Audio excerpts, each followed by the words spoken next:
I have a new journal. I've been working on this for a while. It was one of these that I'd get inspired, then I'd stop, then I'd go do something else, and I have finally finished it. And I really like the way that it came out. It's the first time for me to use this particular process for a journal. I've done it on other things, but this is the first time I've done it on this cover. What this is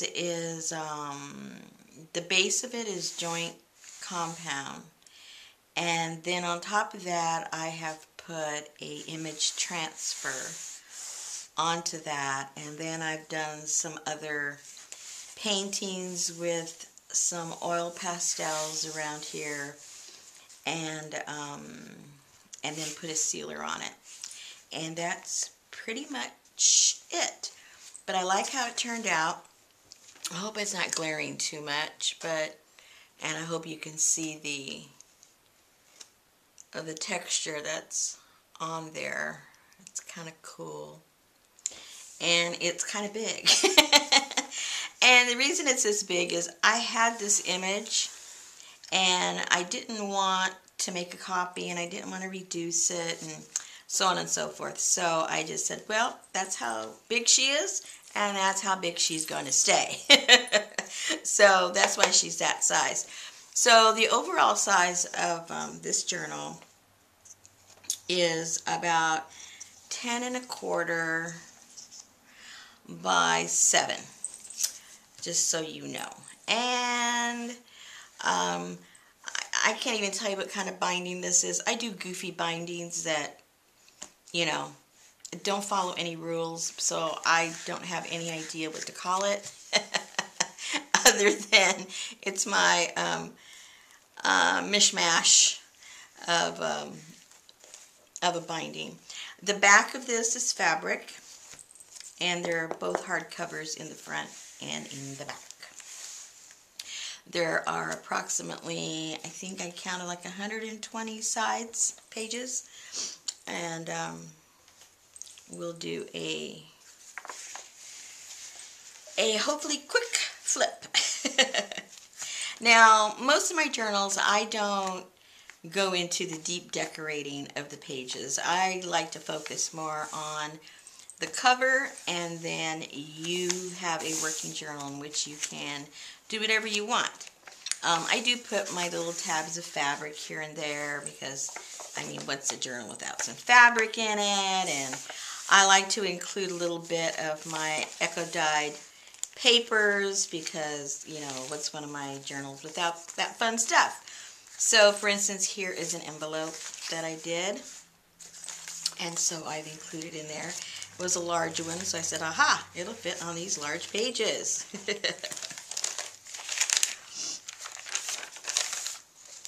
And these are the papers that when I take the leaves off of the original imprints, I put them on other pieces of paper, and sometimes they continue to print or just leave these cool colors from it absorbing the water off of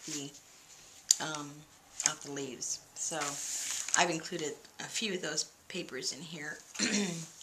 Here's one of those that is what I call my little cleanup papers. And to me, this had a very European feel to it. And so I had a few pieces of paper that had different cards, postcards, that were from various countries.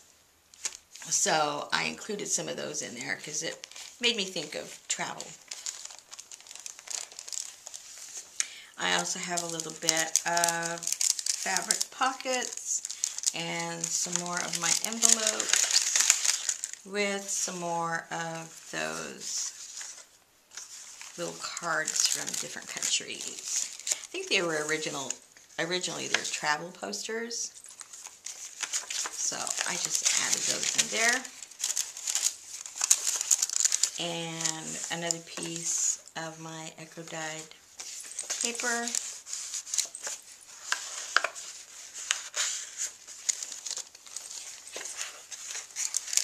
in there. Another piece.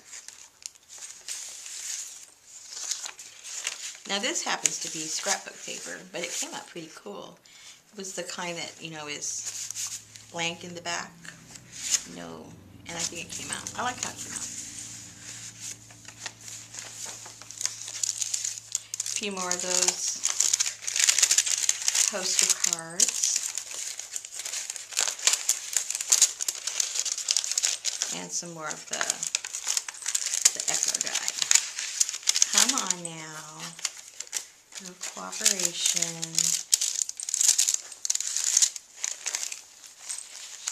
Now this is another image transfer that I did. And I think it came out kind of cool. It's not perfect, but it's not supposed to be. It's supposed to look old, right?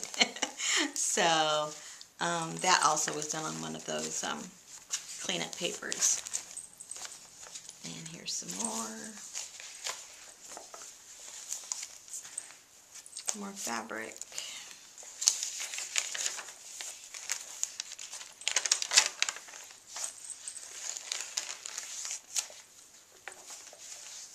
I do have some sewing. I've sewed some scraps together.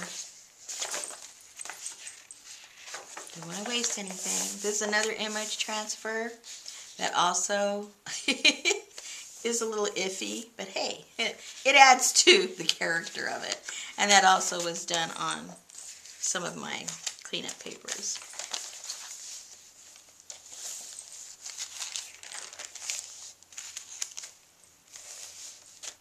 Some more little cards.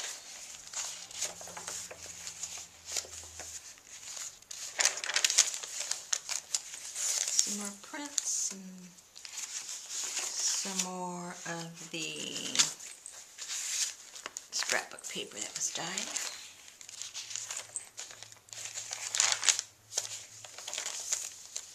Some more of these that some of my broil papers.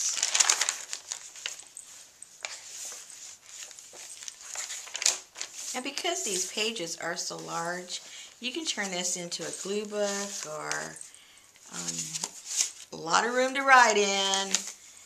You can put some gesso on the pages and you can do some art on them or do all of the above. Some more.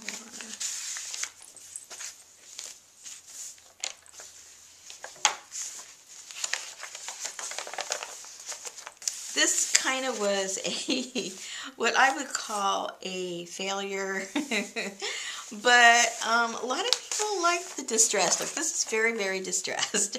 These are supposed to be 4 can-can girls with their legs up in the air and their beautiful little dresses, and it did not adhere very well, but I thought, you know what, I like it, and maybe somebody else will like it too. Some handmade paper. Some more of those cards and some more of scrapbook paper.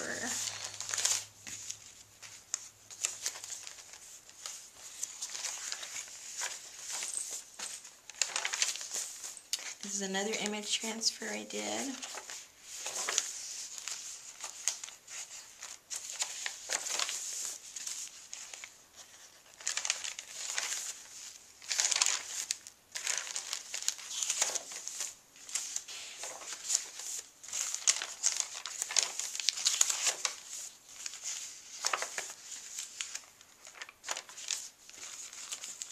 Put a couple of Tim Holtz little, I forget, I think these were called paper doll people.